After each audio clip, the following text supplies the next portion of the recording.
Donc, est-ce qu'on complète un petit peu le cours avec Bernoulli ou on envoie des exercices? Si, comme ça sera fait. Hein. Allez. Alors, Bernoulli, donc ça c'est quelque chose d'important. Il faut surtout savoir que ce n'est rien d'autre que la conservation de l'énergie. Donc, l'équation de l'air, ou avec la viscosité ici, c'est simplement la relation fondamentale de la dynamique. Ma égale somme des forces. Et juste l'accélération, ça s'écrit comme ça parce que c'est l'accélération particulière qui compte en suivant la particule. Et les forces, on les a calculées, ça vaut ce que ça vaut. On peut faire une toute petite transformation qui est liée simplement à une identité du calcul vectoriel. V scalaire nabla V, il se trouve... Alors, je suis allé vérifier à la pause parce que je n'étais pas trop sûr du signe. Et effectivement, parce qu'on a parlé avec l'un d'entre vous tout à l'heure, ce n'est pas tout à fait ce signe-là. Mais donc, je suis allé vérifier et je vais vous donner le résultat. En fait, il se trouve que V scalaire nabla V, c'est égal à...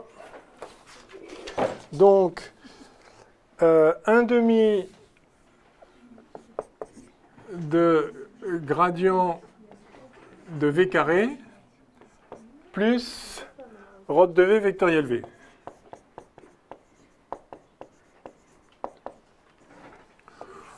Alors, vous voyez, je ne le sais pas par cœur, je m'étais trompé d'un signe, mais enfin, l'essentiel, c'est de savoir qu'on ne sait pas quand on ne sait pas, et de savoir qu'une formule comme ça existe, malgré tout.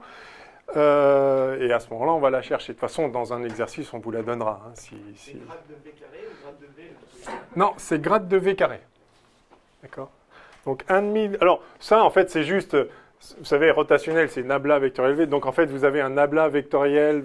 Enfin, c'est un double produit vectoriel. Quand vous le décomposez, ça fait des... Bref, vous dérivez l'un et puis l'autre. Enfin, c'est une règle de Leibniz. Enfin, bon, ça se montre, c'est trivial. Il suffit d'écrire les composantes et ça se voit. Tout ça pour dire que si vous remplacez ça par ça, c'est exactement la même équation. Donc on peut la réécrire comme ça. Ah oui, alors le M, entre-temps, on avait un ρ des taux. Donc je vais remettre avec ρ.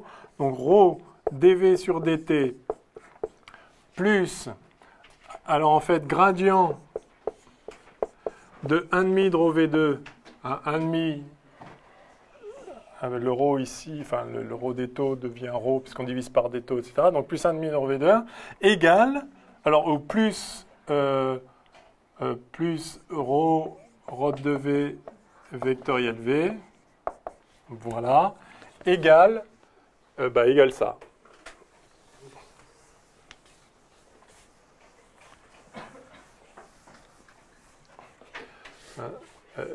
Égal, je peux réécrire, sauf qu'il y a le ρ encore, ρg, moins grade de P, plus mu delta V. D'accord? Donc voilà une autre écriture d'exactement la même équation, hein, simplement en transformant ce terme-là en ces deux termes-là. L'intérêt de faire ça, c'est que, comme on l'a dit au tout début, il y a un certain nombre de cas sympathiques où l'écoulement est dit irrotationnel, hein, c'est-à-dire quand on est loin des obstacles, qui n'est pas dans une zone tourbillonnaire, l'écoulement est irrotationnel, c'est-à-dire que le rotationnel de V vaut 0, et donc ce terme-là dégage. C'est-à-dire qu'en fait, quand le rotationnel est nul, V scalaire nabla V, c'est pareil que gradient de 1/2 de ρ V2. Et alors là, vous reconnaissez dans ce 1/2 de ρ V2 l'énergie cinétique par unité de volume. Hein, si vous multipliez ça par des taux, ρ des taux c'est la masse, donc c'est 1/2 de MV2. Ça. Donc ça c'est l'énergie cinétique qu'il y a dans un volume des taux, par unité de volume. Ok, alors ça nous fait une transition sur l'énergie.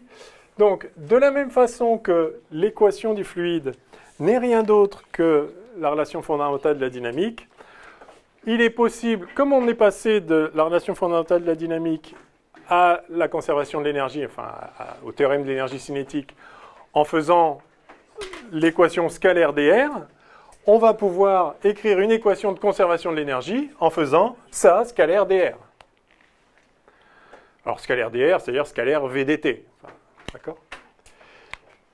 Mais scalaire dr, c'est très bien. Alors, c'est ce qu'on va faire tout de suite après. Et ça donne la relation de Bernoulli. Parce que la relation de Bernoulli, ce n'est rien d'autre que la conservation de l'énergie. Alors, dans un cas où le fluide est incompressible, c'est-à-dire où ρ est constante, soit dit en passant, en réalité, si ρ n'est pas constant, le ρ ne doit pas rentrer dans la... Le ρ est extérieur à ça. S'il est constant, il rentre dedans. Mais s'il n'est pas constant, c'est-à-dire que sa dérivée est nulle. Sinon, il est là, excusez-moi. C'est ρ gradient de 1,5 de V2. Donc, si l'écoulement est stationnaire, ce terme dégage, d sur dt. Si il est incompressible, le ρ peut passer là. S'il est irrotationnel, ça dégage. On considère un fluide parfait par ailleurs, il n'y a pas de viscosité. Et du coup, on obtient la relation de Bernoulli. Alors allons-y, faisons-le puisqu'on y est. Donc, alors, il faut bien mettre les conditions. Hein. Écoulement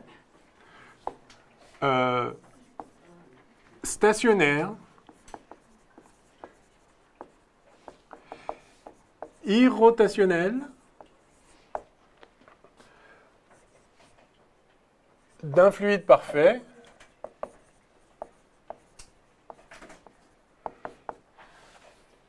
d'accord? Alors voyons ce que ça donne. Donc fluide parfait, ça veut dire que mu égale 0.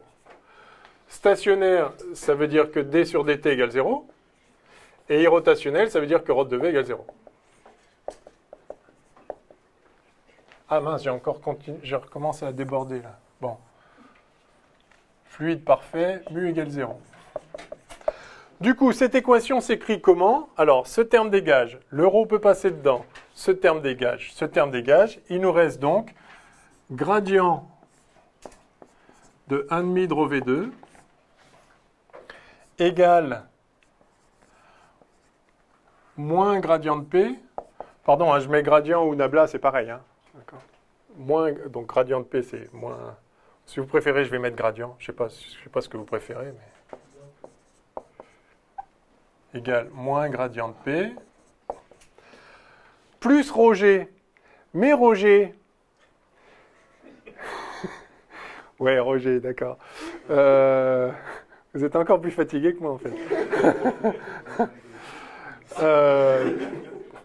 Roger, c'est le gradient de quoi? Pourquoi c'est un gradient d'abord? Parce que Roger, c'est la force. Enfin, c'est la force par unité de volume. C'est mg, c'est le poids. Enfin, c'est le poids. C'est mg sur des taux. Donc ça, c'est le poids, ça dérive d'un potentiel. C'est-à-dire c'est moins le gradient de l'énergie potentielle par unité de volume, c'est ρ z. Donc ça, c'est en fait plus grade de ρ z. Z étant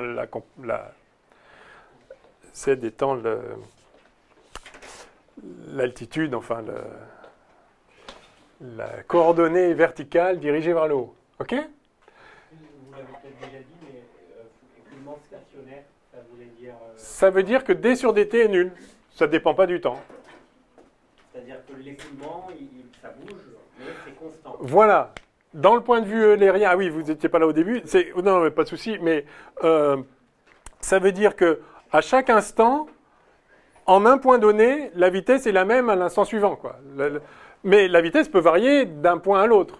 Donc les particules peuvent changer de vitesse au cours de leur mouvement, mais en chaque point, c'est toujours le même champ de vitesse. D'accord ? Le champ de vitesse est le même. Toutes les dérivées partielles par rapport au temps, c'est-à-dire si on reste en un point, la dérivée par rapport au temps ne change pas. Et si on suit la particule, alors il y a un changement au cours du temps. Donc d sur dt égale 0. Voilà. Donc l'équation du mouvement devient cette chose triviale qui peut... Donc si le gradient c'est juste une dérivée, donc c'est linéaire. Donc ça en fait, ça s'écrit gradient de 1,5 de rho V2 plus P. Ah, pardon. Oui, c'est la force, c'est moins la dérive, c'est moins le gradient de l'énergie potentielle. Donc là, il y a un moins aussi. Hein? Z est vers le haut. Oui, parce que G est vers le bas, hein, tout simplement. Donc ça, c'est moins rho G UZ. Hein. Mais comment vous passez à mon gradient de... Bah, faites le gradient de... Le gradient de moins rho G Z, c'est moins D sur DZ. Pardon, c'est D sur DZ de moins rho GZ UZ. Et D sur DZ de rho GZ, c'est rho G. D'accord. Oui, oui, oui. Ok. Mais c'est juste que je sais que la force dérive de l'énergie potentielle au sens où F égale moins gradient de EP. Donc j'ai juste écrit l'énergie potentielle par unité de volume. Enfin, moins l'énergie potentielle par unité de volume. Donc plus, excusez-moi, je réfasse ça. Hein. Donc plus rho GZ égale 0. Ben voilà, Bernoulli. C'est tout. Donc, puisque le gradient est nul, c'est-à-dire que ça ne varie pas dans l'espace, c'est-à-dire que c'est constant partout. Par conséquent, 1,5 de rho V2 plus P plus rho GZ égale constante. Fluide parfait, incompressible, c'est la même chose. Fluide. Ah, j'ai pas mis incompressible. Je l'ai dit tout à l'heure, mais il faut aussi qu'il soit... Donc, c'est un écoulement stationnaire irrotationnel d'un fluide parfait incompressible. Et le incompressible permet de passer le ρ là-dedans. Permet de dire que ρ gradient de V2, c'est gradient de ρ V2, puisque du coup, ρ, c'est une constante. Donc, il ne se dérive pas. Enfin, sa dérivée est nulle. Donc, un fluide parfait, incompressible, en écoulement stationnaire et irrotationnel, vérifie que partout dans le fluide, 1,5 de rho V2 plus P plus rho GZ égale constante. Ceci s'appelle la relation de Bernoulli.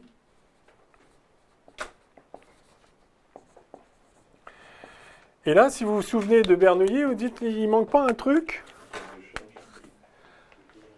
Alors, les pertes de charge, quand c'est visqueux, mais là, justement, j'ai pris un fluide parfait, donc il n'y a pas de viscosité.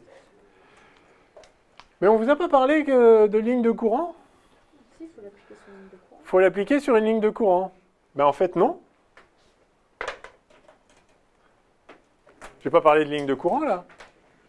Par contre, j'ai fait l'hypothèse qu'il était irrotationnel. Donc, comme vous voyez, là, on la démontre. Enfin, ça, c'est M1 égale somme des forces. Et en une ligne, en appliquant ça, on obtient Bernoulli. Donc ça, c'est vrai partout dans le fluide si l'écoulement est irrotationnel. Maintenant, ce qu'on va montrer, c'est que même si l'écoulement n'est pas irrotationnel, alors on peut écrire cette relation-là, mais uniquement le long d'une ligne de courant. D'accord ? Donc soit c'est irrotationnel, et c'est vrai partout, ça c'est une constante partout dans le fluide, soit c'est pas irrotationnel, et on peut quand même dire que cette quantité-là est constante le long d'une ligne de courant. Alors, on va faire ça. C'est très simple aussi. Hein. Alors, c'est intéressant de le faire. C'est intéressant, je vais peut-être le faire de deux façons. Ah mince, j'ai effacé là un bout là. C'était quoi là? Bon, peu importe. Bon, peu importe. Oui, peu importe. Okay. Ah, si. J'avais dV sur dt plus ρ, plus 1,5 de ρ de grade de V2. J'avais ça. Hein. Voilà, ça, c'est l'équation.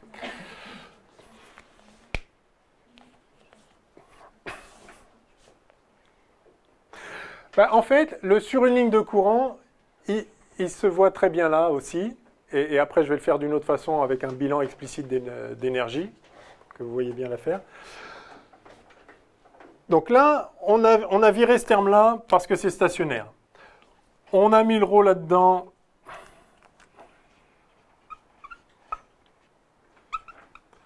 Parce que c'est incompressible. On a viré ce terme-là parce que c'est parfait. Et donc, il nous restait ce gradient-là. Ça, on l'a remplacé donc en gradient de moins ρgz. Et donc, il ne nous reste que des gradients partout, sauf ce terme-là qui est embêtant.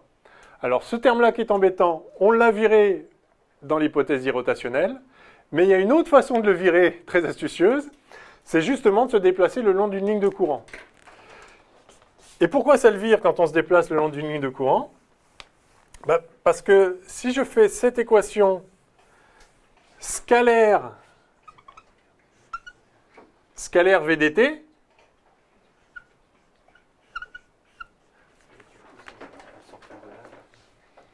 ou scalaire V d'ailleurs, hein, effectivement, le point clé, c'est que ça, c'est un vecteur qui est orthogonal à V, puisque c'est V vectoriel ρ de V, enfin ρ de V vectoriel V. Donc ça, c'est orthogonal à V. Donc si je fais ça scalaire V, alors je vais faire donc scalaire VDT, ça c'est-à-dire dr. Hein. Ce terme-là s'en va, et il me reste les gradients scalaires dr. Mais c'est quoi un gradient scalaire dr? Gradient de n'importe quelle fonction scalaire dr, par définition, c'est défi. D'accord? Donc si je fais cette équation scalaire dr, j'obtiens d de 1,5 de ρ V2, le gradient de 1,5 de ρ V2 scalaire dr, donc d de 1,5 de ρ V2, plus 0, c'est ça la clé, v scalaire dr, enfin, un truc orthogonal à v scalaire dr, ça fait 0. Et puis là, gradient de ça, donc ça fait moins, moins d de ρgz. Et puis, moins, donc grade de p scalaire dr, ça fait dp, donc moins 1 dp. Et ben voilà, et donc d de 1,5 de ρ V2 plus ρgz plus p égale 0. Et donc, à nouveau, Bernoulli.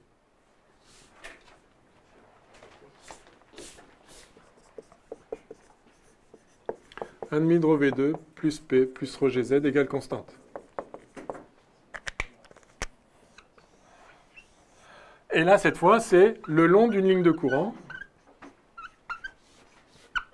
Pourquoi le long d'une ligne de courant? Parce que j'ai fait un déplacement uniquement, j'ai fait un déplacement parallèle à V. Et c'est ça la définition d'une ligne de courant, c'est une ligne qui est tangente à V en chaque point. Donc si je reste sur la ligne de courant, je me déplace suivant V, alors ce terme qui m'embêtait dégage.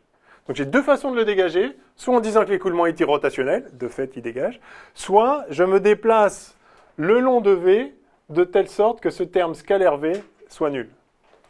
Donc le long d'une ligne de courant. Donc il y a deux conditions, il y a deux possibilités d'application de la relation de Bernoulli. Soit l'écoulement est irrotationnel et alors cette quantité est constante partout dans le fluide, c'est vraiment très fort. Soit c'est pas spécialement irrotationnel, mais tant que vous restez sur une ligne de courant, la grandeur en question, ça, est constante. Mais alors ça veut dire que si vous passez à une ligne de courant voisine, c'est constant le long de la ligne, mais elle est peut-être différente. La constante sur cette ligne et sur cette ligne n'est pas la même. N'est pas nécessairement la même. Mais si c'est irrotationnel, c'est la même. Toutes les lignes de courant. Bah voilà. Irrotationnel, ça veut dire que... Ça veut dire que ρ de V égale 0. Ça, mathématiquement, mais physiquement... Dans Ça veut dire qu'il n'y a pas de tourbillon... Ça peut tourner, mais... Ça peut tourner, mais les petites particules de fluide ne tournent pas sur elles-mêmes. C'est-à-dire qu'il peut y avoir un espèce de mouvement global, un peu comme ça est une translation. Voilà. Donc ça peut tourner comme ça, mais sans que localement, il n'y a pas de vecteur rotation. Voilà. OK ? Macroscopiquement, on peut le voir, ça. Oui, oui, on peut avoir un tourbillon irrotationnel. C'est possible d'avoir un tourbillon irrotationnel. J'ai donné un exemple tout à l'heure. Si vous avez une vitesse de rotation autour d'un axe qui est inversement proportionnelle en fait à la distance à l'axe, c'est-à-dire plus ça va loin, moins ça tourne vite, alors en fait c'est un tourbillon irrotationnel. C'est possible. Oui. Dans le cadre où c'est irrotationnel, Ouais. rotationnel, il y a le terme du VDT qui s'ajoute, c'est ça? Si c'est rotationnel, eh bien il y a ce terme-là qui fait que vous avez toujours effectivement, vous avez le gradient de 1,5 de ρ V2 plus ρ GZ plus P. Voilà, ça, en fait, c'est égal à ρ de V vectoriel V. Voilà, ça c'est la même équation. J'ai juste réécrit l'équation.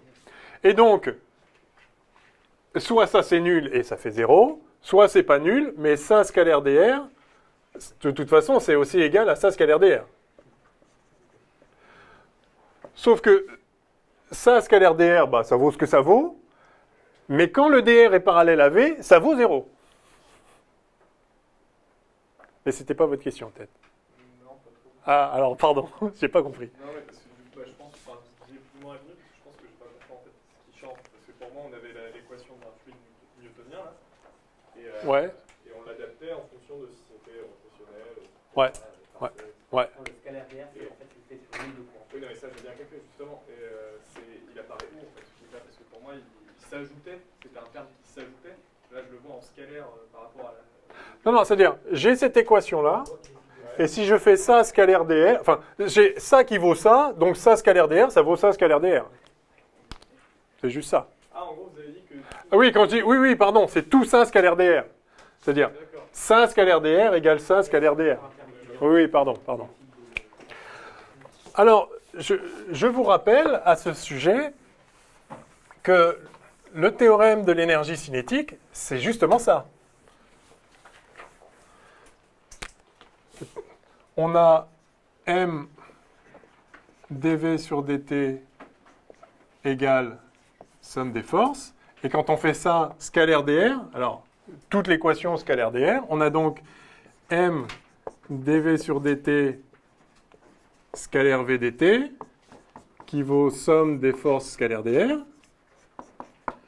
Et ça, les dt s'en vont. dv scalaire v, c'est d de 1,5 de v2. Et donc là, on a d de 1,5 de mv2, énergie cinétique, qui est égale à la somme des travaux des forces. Ça, c'est le théorème de l'énergie cinétique. Donc le théorème de l'énergie cinétique, c'est l'équation de Newton scalaire dr. De la même façon, la relation de Bernoulli, c'est l'équation de Navier-Stokes, enfin avec un fluide parfait, incompressible, en écoulement stationnaire, scalaire dr. Donc ça exprime la conservation de l'énergie. Donc ce qu'on voit dans l'énergie, alors ça c'est l'énergie par unité de volume, c'est local. Vous avez ici l'énergie potentielle par unité de volume de la particule fluide de volume d'étau, c'est mgz, où m c'est ρ d'étau. Et ça, c'est son énergie cinétique, 1,5 de mv2, m c'est ρ d'étau. Mais ce que vous voyez, c'est qu'il y a un terme en plus ici, qui est la pression, parce qu'en fait, vous avez une force qui travaille dans le système. C'est la pression, la différence de pression. Alors, si la pression est uniforme partout, bah, dire que ça plus P égale constante ou dire que ça égale constante, c'est pareil si P est la même. Mais si P n'est pas la même partout, alors effectivement, ça veut dire que ça va pousser plus d'un côté que de l'autre. Il va y avoir un vrai transfert d'énergie interne au système, le long de la ligne de courant. Et c'est ça qu'on voit. Ce qui se conserve en fait, c'est la somme des énergies potentielles et cinétiques plus la pression qui apparaît du coup comme ici comme une densité d'énergie. Et effectivement, au niveau des unités, la pression c'est une densité d'énergie. La pression, c'est une énergie. Une densité d'énergie. C'est-à-dire par une énergie par unité de volume. Par unité de volume, ouais. Un pascal, c'est des joules par mètre cube. Oui, parce que c'est une force par unité de surface. Donc c'est une force fois une longueur par unité de volume. Et voilà. Ok. Bah si, c'est homogène. Si, parce que ça, c'est ρ, c'est pas la masse. C'est bien, c'est la masse par unité de volume. Ouais. Ok. Alors,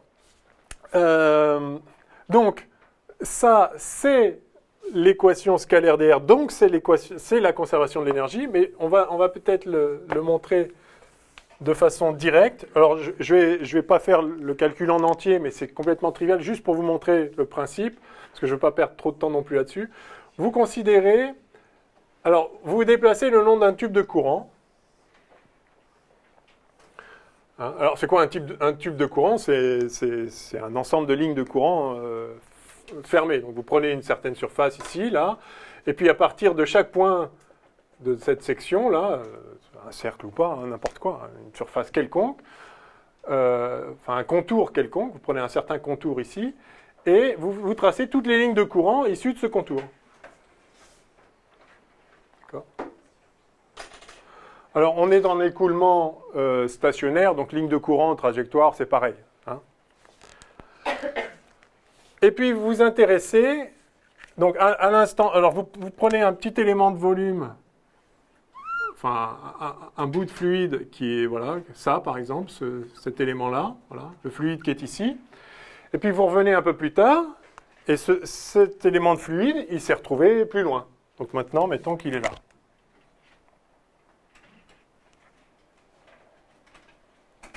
Enfin, non, pardon. On va faire mieux que ça. Je prends l'élément bleu, voilà. Tout le tube, là.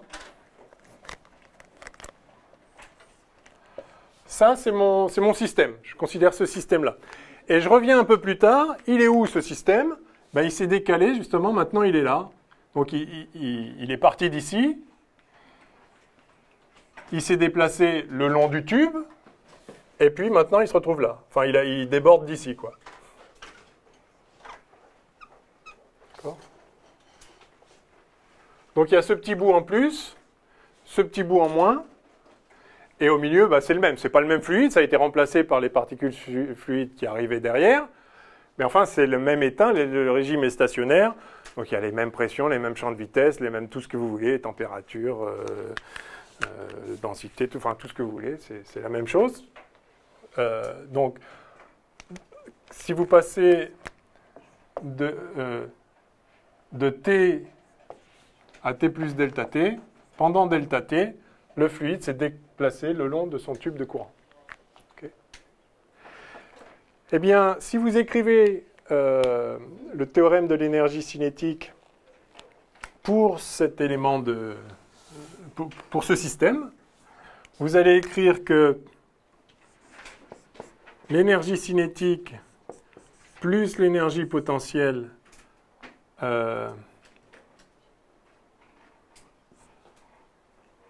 AT plus delta T moins l'énergie cinétique AT moins l'énergie totale AT. Donc la nouvelle énergie mécanique moins l'ancienne. Donc ça c'est delta E. Delta EM, d'accord? Vous allez écrire que ça, c'est égal au travail des forces.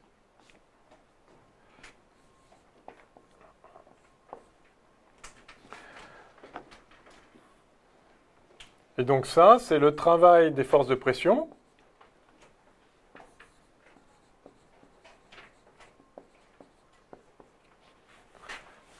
Un travail des forces auxquelles ne sont pas associées une énergie potentielle. L'énergie potentielle est là. Hein, donc pas le poids. Hein, le poids, il est déjà là. Plus éventuellement les forces de viscosité. Alors, on se met dans un fluide non visqueux, il n'y a pas de travail de force de viscosité. Donc il y a juste les forces de pression. Alors c'est quoi le travail de force de pression quand on passe de là à là? C'est simple. Hein. Il y a la pression ici. Mettons que c'est au point A, puis ça c'est le point B. Il y a la pression en A qui pousse sur cette surface-là. Alors on va appeler SA la surface ici. Et puis on va appeler SB la surface là. Le travail des forces de pression, c'est la force fois le déplacement. Donc c'est PA SA fois VA delta T, voilà, moins, donc il y a PA qui pousse par là, et il y a PB qui pousse dans l'autre sens. Donc moins PB SB VB delta T. Là, on part du principe qu'on n'a pas de force visqueuse. Oui. Sinon, plus le travail des forces visqueuses. Pourquoi PB il pousse sur le champ? Bah, disons, la pression, c'est action et réaction. La pression a une interface entre deux couches, enfin entre deux éléments de fluide. Ce fluide-là pousse celui-là par là et celui-là pousse par là. Donc, mon système, c'est le fluide bleu. Donc, il est poussé par là, il est aussi poussé par au-dessus, par en dessous. Simplement, oui, donc normalement, je dois prendre aussi la pression ici, mais la pression, elle est orthogonale. Elle est orthogonale à la surface, et donc elle est orthogonale au déplacement, puisque le déplacement se fait le long de la surface. Je suis le long d'un tube de courant. C'est pour ça que c'est important. Je suis des lignes de courant. Donc si je suis des lignes de courant, il n'y a que ces deux pressions. Les pressions latérales ne travaillent pas. Elles existent, mais elles ne travaillent pas. Donc mon bilan d'énergie, il est là.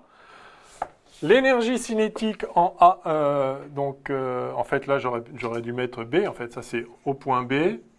Enfin c'est pareil, hein, ne le changez pas sur vos feuilles. C'est à l'instant T on est en A, à l'instant T plus T on est en B. Donc on a ça. Et donc maintenant j'écris l'énergie cinétique au point C. Bon, je ne vais pas le faire entièrement si vous voulez, mais donc là on a 1,5 de mVb carré. Enfin, cette masse-là, bah si, allez, je vais le faire. Donc, l'énergie cinétique, pardon, ouais, non, si c'était mieux, T plus delta T en fait. Excusez-moi. Vous avez bien fait de ne pas le changer. L'énergie cinétique en T plus delta T, moins l'énergie cinétique en T. C'est donc l'énergie cinétique de la portion rouge, moins l'énergie cinétique de la portion bleue. Toute la partie commune, ça ne change pas. Donc la différence de l'énergie cinétique entre le rouge et le bleu, c'est juste l'énergie cinétique qui est en plus ici, moins l'énergie cinétique qu'il y avait là, puis qu'il n'y a plus. D'accord? Donc, delta de EC, c'est 1,5 de la masse du rouge fois VB carré,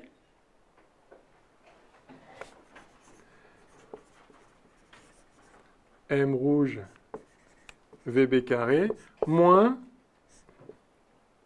1,5 de la masse du bleu fois VA carré. Enfin, le bleu, je vais l'appeler vert, tiens. Ça, c'est le bout qui manque. Et ça, c'est le bout qui est en plus.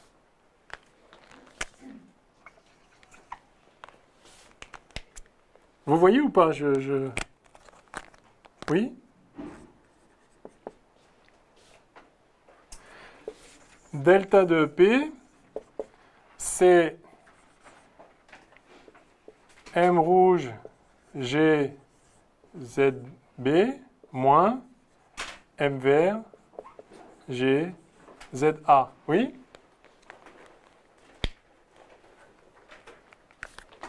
Non? L'énergie cinétique à l'instant T, c'est la somme des 1,5 de MV2 de toutes les molécules du fluide qui sont là, plus là. Et l'énergie cinétique à l'instant T, c'est la somme des 1,5 de MV2 de toutes les molécules qui sont là, plus là. Donc si je fais la somme de tout ça moins la somme de tout ça, eh bien il me reste ça moins ça, puisque la partie commune est la même. Non? Pourquoi vous dites rien hein? Non? C'est pas clair? Si? Alors dites-le. Ok. Alors, c'est quoi cette masse-là? C'est ρB fois ce volume-là, c'est-à-dire SB VB delta T. Et la masse du verre, c'est ρA fois SA VA delta T. Pourquoi vous mettez delta là et pas dt? Hein? Oui, dt. Vous préférez un petit dt? C'est ça? Pour dr, on a toujours dit. Ouais, très bien, dt. Est-ce que c'est parce que vous avez écrit grand delta EC qu'il faut qu'il y ait une homogénéité, enfin une cohérence? Oui, mais on peut considérer un déplacement élémentaire. Je suis d'accord, c'est mieux tant qu'à faire. Enfin, j'essaye de l'établir vite. Je ne vais pas passer trop de temps là-dessus, mais vous prenez un dt élémentaire, ce sera toujours vrai. Ça, c'est sûr. Donc finalement, ça vous fait 1,5 de rho b SB VB cube, hein, fois dt,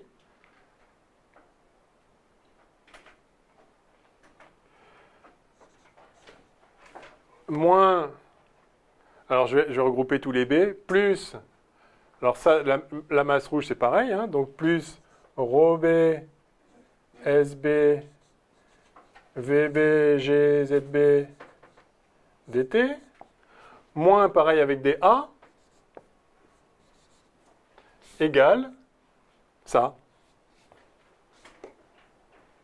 Alors avec des dt aussi maintenant du coup. Des petits dt.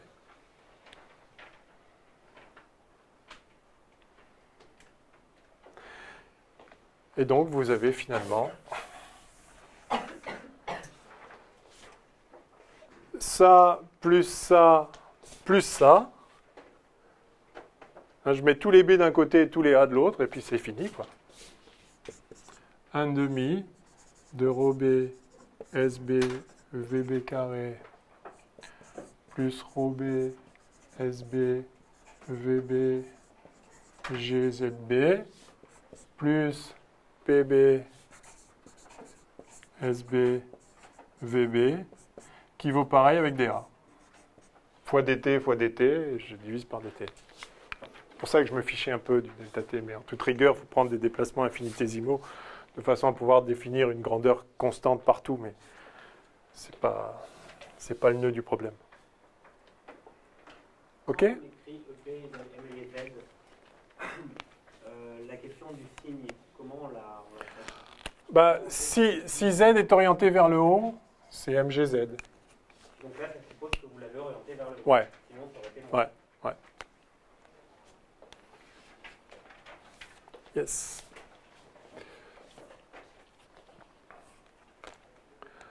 Voilà, et alors maintenant, pour passer à Bernoulli, bah, il suffit de diviser par SBVB. Si je divise ça par SB, donc ça c'est SBVB, facteur de 1,5 de rho b, pardon, là il y avait un cube, VB carré, plus rho b GZB, plus PB, égale SAVA, facteur de 1,5 de rho VA carré, plus rho GZA, plus PA. Alors ça, c'est presque Bernoulli. Ce serait Bernoulli si SBVB était égal à SAVA. Mais SBVB est égal à SAVA. Pourquoi? Parce que le débit se conserve, en fait.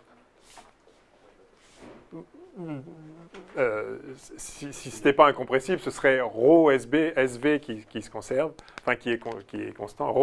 Rho SV, c'est le débit massique. SV, c'est le débit volumique.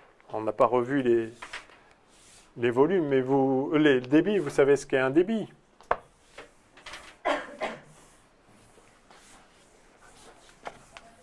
Allez, petit point supplémentaire. Débit volumique à travers une section sigma. Eh bien, par définition, le débit volumique, c'est dV volume traversant sigma divisé par ds surface de la section sigma. D'accord? C'est combien de volume d'eau, enfin de fluide, passe à travers une surface donnée. Pardon. Excusez-moi. Oh là là. Par unité de temps, bien sûr. Combien il en passe? C'est des mètres cubes par seconde. Par unité de temps, volume traversant sigma de surface ds. Enfin, surface S, peu importe, de surface S, c'est ça que j'avais écrit.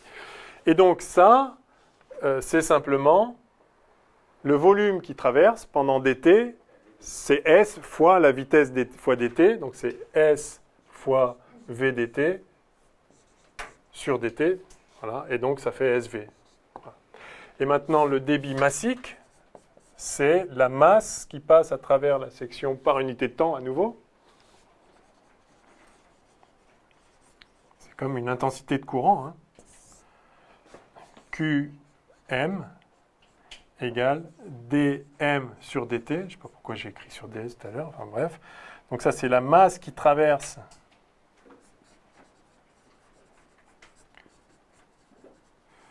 masse traversant sigma.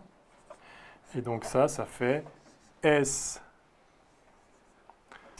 V fois ρ dt sur dt. Et donc c'est ρ SV.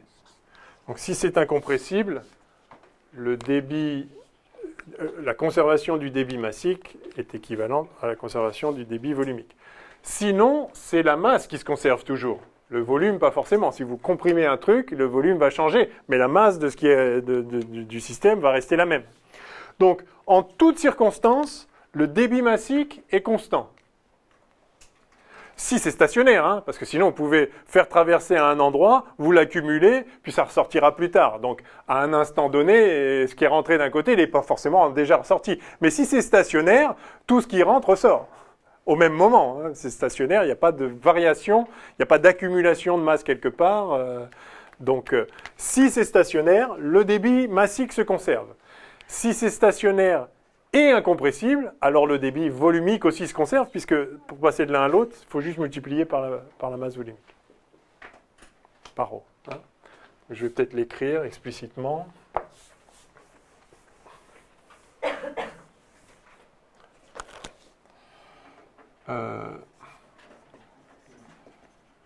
Régime stationnaire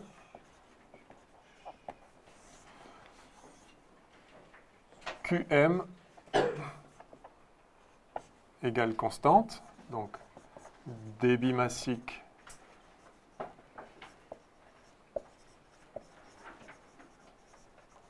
se conserve, égale constante, donc égale constante évidemment au cours du temps, mais égale constante le long d'une ligne de courant, hein, enfin d'un tube de courant. Tout ce qui traverse un tube de courant à un endroit traverse le même tube de courant en aval à n'importe quel endroit.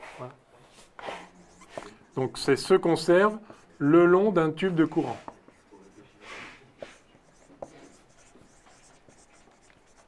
Donc écrivez bien ça. Hein. Faut qu'on s'entende sur ce que veut dire constante. Le long d'un tube de courant, c'est le même débit partout. Mais en pratique, on peut toujours trouver un tube de courant qui nous arrange. Absolument. D'accord, même s'il est tordu dans tous les... Oui, s'il est tordu, on peut définir un couteau. Alors, à condition qu'on puisse bien définir les lignes de courant, si c'est turbulent, c'est toujours un problème. Mais on appliquera ces choses-là que dans un régime laminaire où il y a des lignes de courant facilement identifiables, il n'y a pas de souci. Si vous avez des tourbillons dans tous les sens et qu'à chaque instant ça varie, mais à ce moment-là, ce ne sera pas stationnaire. De toute façon, si c'est turbulent, ce n'est pas stationnaire. Donc, l'affaire est réglée. Donc, régime stationnaire, on a ça. Si de plus incompressible, alors QV égale constante. Hein, parce que QV, je vais le réécrire là aussi, on a toujours QM égale ρ QV.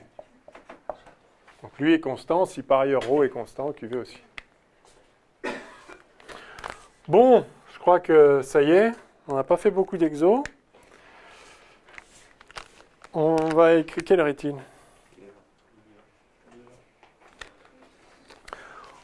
On va faire 2-3 exos de statique. Enfin, on va écrire la statique. Et puis, on va juste faire un rejet Z. Et puis, je crois que ça... Vous allez être un peu cuit, là, non? Ou on continue? Moi, je peux continuer. Hein. On va voir.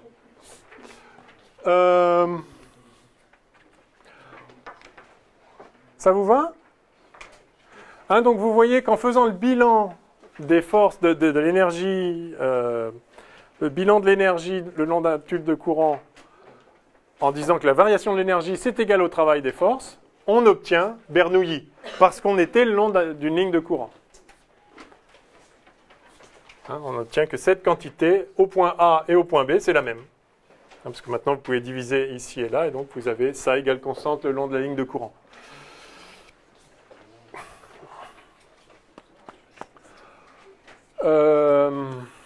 Ouais. Et si c'est irrotationnel, vous n'avez pas besoin d'être le long d'une ligne de courant. Je peux effacer, c'est bon?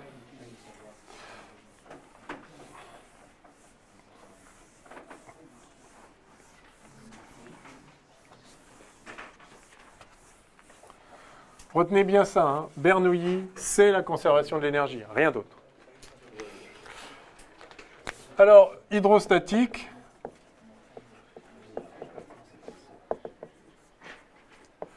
On ne peut pas faire plus simple. On dit simplement que toutes les petites particules fluides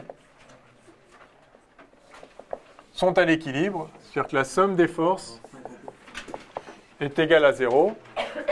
Alors les forces, bon, soit il y a d'autres forces mystérieuses, extérieures ou électromagnétiques, et bon, ok, il faut les inclure. De manière générale, il y a juste la pression et le poids. Donc, le poids, c'est ρ d taux G. La force de pression volumique appliquée sur la particule fluide, on a vu que c'était moins gradient de P des taux. Et donc, somme des forces égale 0, c'est simplement ρg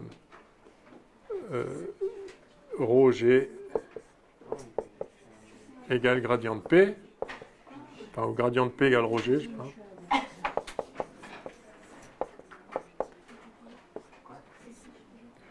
Et donc, moins ρg uz. Par exemple, si on oriente Z vers le haut. Voilà, et donc, alors, première chose, vous voyez que le gradient est uniquement suivant uz. Et donc, en coordonnées cartésiennes, ici, le gradient de P, c'est quoi? C'est dp sur dx suivant ux, dp sur dy suivant uy, et dp sur dz suivant uz. Donc ça, c'est égal à 0, 0, moins ρg. On en déduit que P ne dépend pas de X, ni de Y, et qu'il ne dépend que de Z. Par conséquent, on obtient que P en X, Y, Z, c'est P en 0, par exemple, moins ρgz.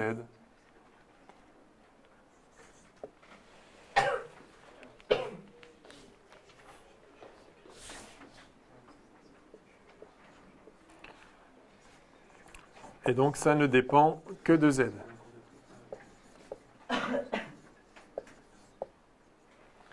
Enfin, ça dépend que de Z parce que la force est suivant Z. S'il y avait une force suivant une autre direction, ça dépendrait de la coordonnée le long de cette direction-là.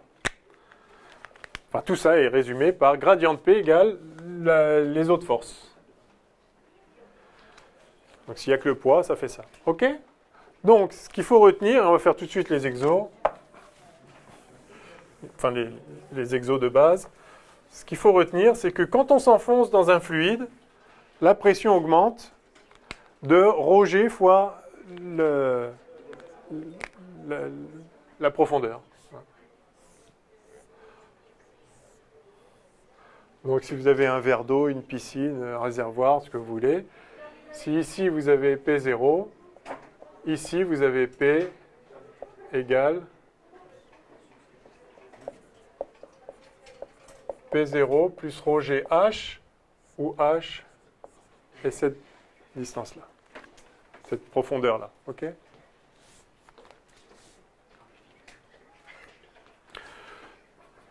Du coup, si vous avez un truc comme ça,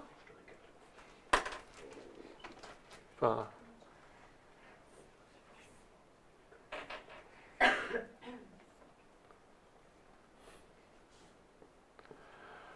pareil, si vous avez P0 ici, eh bien, ici, enfin, peu importe d'ailleurs ce qui se passe là, même si c'est, admettons que ce soit fermé ici, voilà.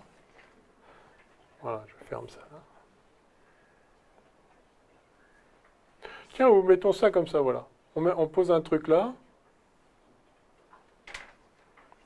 Tiens, petit exercice. J'ai un tube comme ça, de section S.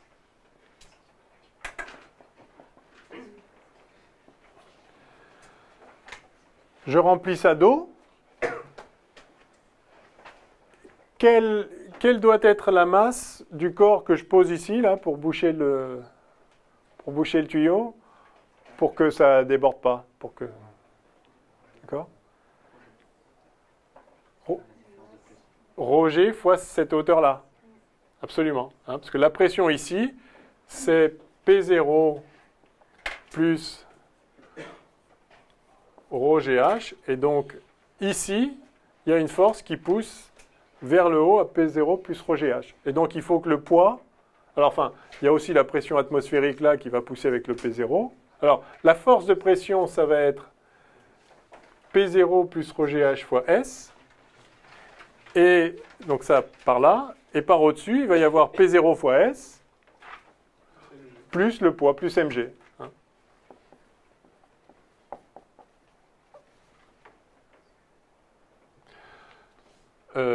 Donc, il faut effectivement que m soit égal à ρ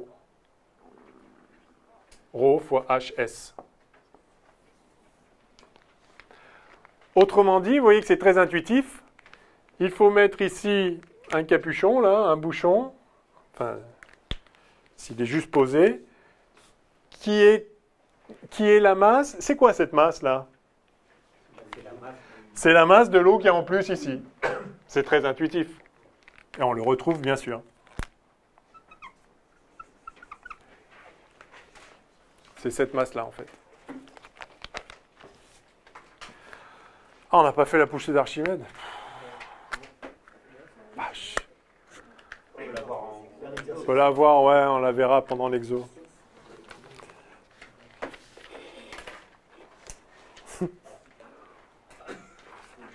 C'est impossible de faire toute l'hydro en 2 cours, en fait.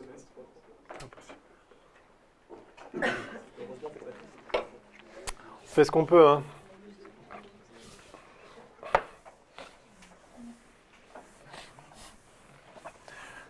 On peut toujours dire que le poids, c'est égal à la force de pression. On peut toujours dire que la force de Si c'est à l'équilibre, oui. c'est le poids quand c'est à l'équilibre. Bah oui, parce que la somme des forces est nulle. Alors, sauf s'il y a d'autres forces qui agissent. Mais s'il y a juste le poids et la pression, la somme des forces est nulle, donc la force de pression égale à moins le poids. La force de pression, c'est moins gradient de P des taux, donc voilà. Alors, si, bon, bah Archimède. Non, mais parce que finalement, c'est un exo en soi. Donc, faisons-le. Faisons l'exercice d'Archimède. Un corps est immergé dans un fluide.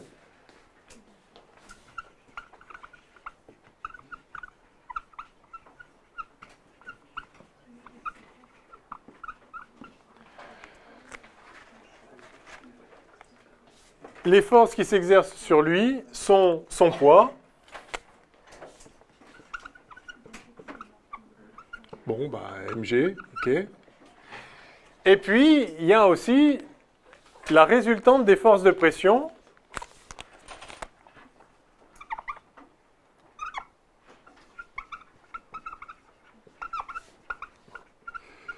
Les forces de pression sur sa surface et sur son enveloppe. je ne sais pas comment appeler ça, sa surface externe, quoi. Enveloppe. Hein? Ouais. Et le coup de génie d'Archimède, c'est de comprendre que la somme des forces de pression est complètement évidente à évaluer sans avoir à le calculer. Alors, entendons-nous bien, hein, en chaque petit élément de surface, là, il y a une pression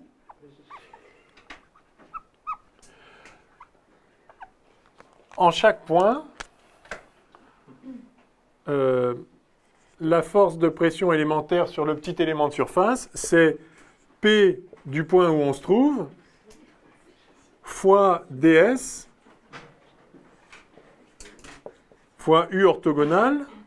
Si on oriente le vecteur orthogonal vers l'extérieur, il faut mettre moins parce que du coup ça pousse vers l'intérieur. Enfin, le fluide pousse vers l'intérieur du corps et le corps pousse le fluide vers l'extérieur. Bon, enfin, donc, là, si on s'intéresse à la force sur le corps, c'est dirigé suivant moins U delta, U orthogonal, si U orthogonal est le petit vecteur orthogonal vers le fluide, sortant du solide. Et donc, la résultante des forces de pression, qui n'est rien d'autre que la poussée d'Archimède, hein, donc je vais la noter pi, A, on fait ça de temps en temps, c'est juste, on est d'accord, la somme sur toute la surface externe du fluide de la pression au point M fois ds fois U orthogonal.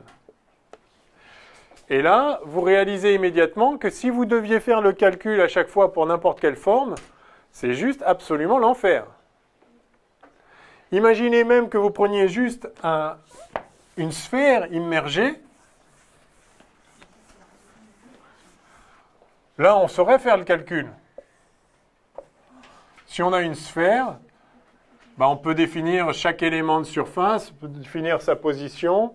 L'élément de surface sur une sphère, je vous rappelle que c'est ds égale, alors vous vous rappelez, si on intègre suivant θ et phi, hein, de rayon R ici, on a R sin θ dθ dφ. C'est ça le ds. Et il est dirigé suivant donc le vecteur, le U orthogonal, c'est rien d'autre que le UR en coordonnées sphériques. Donc vous avez cet élément de surface, mais en chaque point, ça pousse dans une direction différente, enfin, dans l'autre sens, ça pousse dans une direction différente, et c'est même pas avec la même force, parce que il y a une pression plus faible ici que là. Là, ça pousse plus fort par là. Hein, on a par ailleurs un P de Z qui vaut P0 moins rho GZ. Hein? D'accord?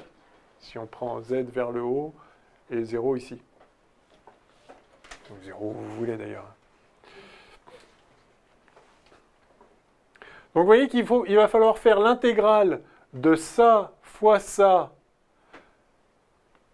sur des axes différents. Donc il faut les projeter sur les différents axes et faire la somme sur toute la sphère. De θ égale moins pi de 0 à pi et de phi égale 0 à 2pi. Avec en chaque z, il faut transformer le z qui vaut r sinus θ, z. Ça va juste être l'enfer. Je peux vous laisser une demi-heure, je pense que ça, hein, c'est faisable, hein, mais c'est compliqué. Sauf que Archimède, et en plus pour une sphère c'est bien, puis maintenant je vous dis faites-moi ça sur un haricoïde de révolution bizarre, voilà.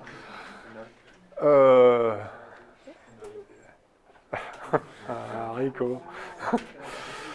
Ok, et donc, alors le coup de génie, c'est de réaliser que, justement, cette force-là, cette force de pression ne dépend pas du corps. La force de pression, elle vaut ce qu'elle vaut à l'endroit où on se trouve, et l'élément de surface, il est ce qu'il est. Donc, si à la place du corps, on met de l'eau à l'équilibre, c'est les mêmes forces de pression qui s'appliquent dessus. Et donc, comme c'est à l'équilibre, on sait déjà que la somme de toutes les forces de pression sur l'eau qu'il y aurait là, elle est égale au poids de l'eau. Enfin, elle est opposée au poids de l'eau. puisque c'est à l'équilibre. D'accord? Donc, qu'il y ait ici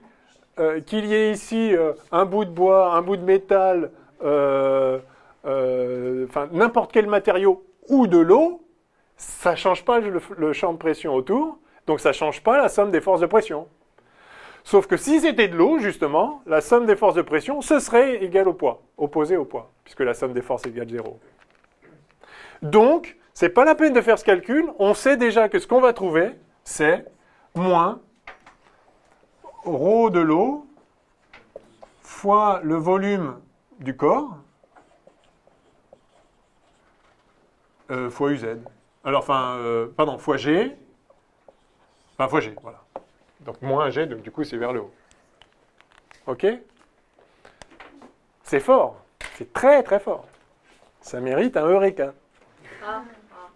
Ben oui, mais c'est comme ça. Bon, alors. Ben oui. C'est à ce moment-là qu'il a dit Eureka. Parce qu'il a compris que ça permettait de déceler la fausse monnaie. C'est toujours des histoires, soit c'est militaire, soit c'est financier. Non mais oui, parce que du coup... Enfin... Non, j'exagère. Non, enfin oui, si... Ouais. Peut-être historiquement... Non, l'idée c'est que... L'idée c'est que l'or, ça a une certaine densité. Donc ça a une certaine masse pour un certain poids. Donc si vous le pesez, c'est bien de le peser, mais ça vous dit combien il y a de masse du métal en question. Qu'est-ce qui vous garantit que c'est de l'or? Il faut mesurer son volume aussi. Et donc si vous le pesez, alors soit vous regardez combien ça fait augmenter, combien ça déplace de volume, soit vous le repesez dans l'eau. Et donc là, la poussée d'Archimède s'applique dessus. Et donc vous avez le point du volume d'eau qui a été déplacé. Donc vous avez son volume. C'est-à-dire, si vous le pesez dans l'eau, vous allez le poids du corps là, en fait, du coup, c'est son poids à lui moins la poussée d'Archimède. Et donc vous allez avoir et la poussée d'Archimède, c'est ρ de l'eau, enfin c'est ρ de l'eau fois le volume d'eau déplacée. Donc vous allez avoir son volume. Pour avoir le volume, il suffit de mettre dans un truc et de regarder combien. C'est vrai. Donc c'est peut-être pas à ce moment-là qu'il a dû Eureka. Bon, oh, c'est tellement une belle histoire. Laissez-moi mes illusions. Non, mais d'accord, je ne sais pas. De toute façon, cette histoire d'Eureka, c'est des trucs qu'on raconte pour la légende. Je ne sais pas. Mais en tout cas... C'est l'histoire de la poussée d'Archimède qu'il l'a dit, quoi. C'est pas sur autre chose. Bah, je crois que c'est au moment où il a compris comment déceler la fausse monnaie. C'est ce qu'on raconte. Et c'est vrai que j'ai associé ça à la poussée d'Archimède parce que c'est lié au volume, enfin, c'est le rapport entre le volume et la densité. Il me semblait que c'était lié, mais je sais plus ce que dit la légende. J'ai cru lire ça un jour, c'est peut-être con. En tout cas, bref. Vous chercherez et vous me direz, vous me corrigerez, comme ça je le saurai une fois pour toutes. Enfin, je sais pas, ça m'amuse. Eureka, en tout cas, si, c'est ça, c'est un truc du genre. Une histoire de couronne en or. Ah bon, d'accord. Alors moi, je l'avais avec la fausse monnaie. Je pense qu'il y a eu beaucoup de légendes écrites là-dessus. Mais en tout cas, c'est une des choses très fortes. Parce que vous voyez comment ça coursit. Alors évidemment, il était hors de question à l'époque d'Archimède de faire des calculs de pression des intégrales, etc. Donc, mais de réaliser qu'en fait, cette intégrale de volume de surface, avec une force qui change de direction et d'intensité suivant où on se trouve, et que ça, c'est simplement... On sait déjà que la somme, ça doit être égal à l'opposé du poids, c'est quand même très fort. Bref, moi, ça m'épate. Et du coup... Ah oui, dernier point, parce que je crois qu'on ne va pas avoir le temps de faire plus, mais donc, dernier point de la poussée d'Archimède. Où est-ce qu'elle s'applique, cette poussée? Sur le centre de gravité de la surface immergée. Exactement. Et ça, c'est très important. Parce qu'on a vu qu'un système de force pouvait se traduire en une force qui s'applique en un point, reste à savoir lequel. Alors pour le poids, c'est le centre de gravité. La poussée d'Archimède ne s'applique pas au centre de gravité du du corps. Parce que les forces, la force d'Archimède, c'est juste la résultante des forces de pression, elles n'ont rien à voir avec le corps. C'est précisément parce qu'elles n'ont rien à voir avec le corps qu'on peut qu'on peut déterminer cette résultante. Elles ont quelque chose à voir avec l'eau autour. Et donc, c'est la résultante des forces de pression est la même que si c'était de l'eau à la place, à l'équilibre. Et donc, si c'était de l'eau à la place, la résultante serait, la somme des forces serait l'opposé du poids, et le point d'application serait tel que ça ne fasse pas de moment de force avec le poids. Parce que sur l'eau qui aurait là à la place, il s'exerce le poids et cette résultante. La seule façon que ça ne fasse pas tourner l'eau à l'intérieur, c'est que ça s'applique au même point. Enfin, que la résultante des forces de pression s'applique au même point que la résultante des poids. Et donc, la poussée d'Archimède, effectivement, s'applique. Donc, point d'application,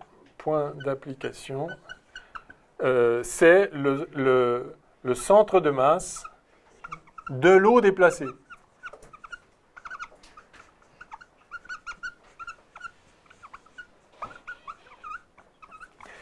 Et ça vous permet de calculer que lorsque vous immergez dans de l'eau, ou dans un liquide quelconque, un corps un peu biscornu,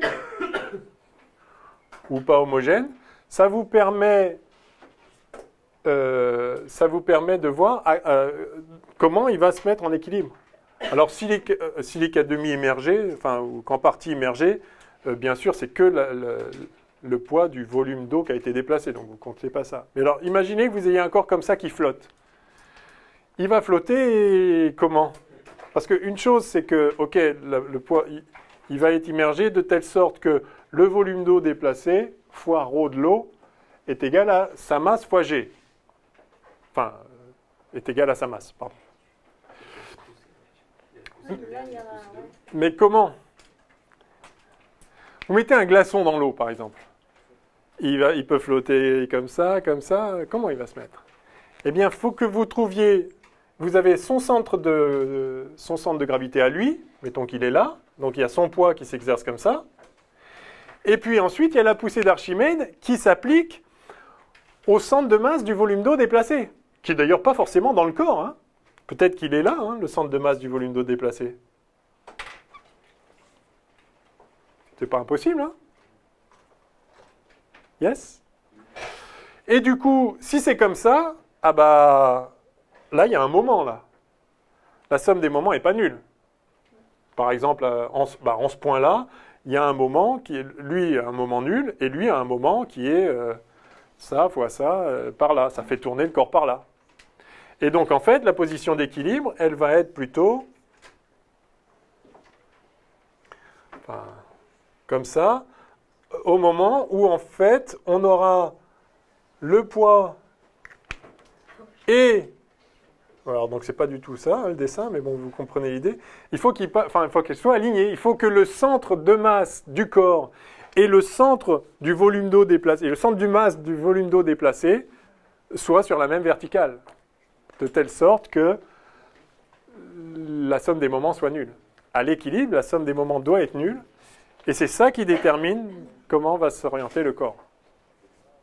Donc ça, c'est important. Le point d'application de la poussée d'Archimède, c'est pas le centre de masse du corps, c'est le centre de masse de l'eau déplacée. La forme du volume d'eau déplacée, on ne la connaît pas. Bah si, c'est la forme... Bah si, c'est... La forme. Ah bah oui, non, mais si vous ne connaissez pas la forme du corps, alors vous ne risquez pas de savoir comment il se met. Mais si vous connaissez le corps, vous savez quelle est sa forme. Oui, mais est-ce que ça, de l'eau, la forme de l'eau déplacée, elle ne va pas forcément prendre la... Bah c'est la forme du corps. C'est le corps qui chasse l'eau. Le volume du corps, c'est le volume de l'eau. Ça, ok, pour le volume, je suis d'accord, mais pour la forme, peut-être que c'est la mort. Bah, d'après vous, c'est quoi la forme de l'eau déplacée, là? Pardon? La forme de l'eau déplacée, c'est quoi? Au début, c'est une boule, mais après, qu'est-ce que ça devient? Après, ça devient Bah, un rectangle. Bah non.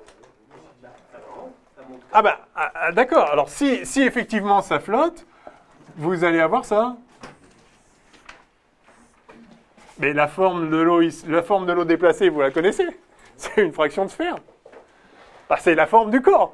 Mais alors, si la... Ah non, d'accord. C'est la forme du corps. Alors pourquoi le centre, C'est la forme du corps immergé. pourquoi le centre de gravité de l'eau déplacée est différent de celle du corps alors? Parce que c'est pas la même masse volumique? C'est pas la même masse volumique, oui. Uniquement à cause de ça. Non, pas parce que la forme est différente. Oui, mais aussi parce que le corps n'est pas forcément homogène, lui. Ça peut être un gros bout là, et puis un truc dense ici, un truc pas dense là, et à ce moment-là, ça va faire ça, quoi. Parce que lui, il va plus pousser par là. Vous voyez, imaginez que vous ayez ici un truc très dense, et ici un truc peu dense. Alors le poids va faire ça, et la poussée d'Archimède va faire ça. Et donc la partie dense va se mettre en bas. Ok? Bon, alors il nous reste demain. Qu'est-ce qu'on fait demain Ah oui, bah, de toute façon, on a fini le cours, hein, rassurez-vous. Mais quand je dis qu'est-ce qu'on fait, c'est combien d'heures? C'est quoi l'idée là?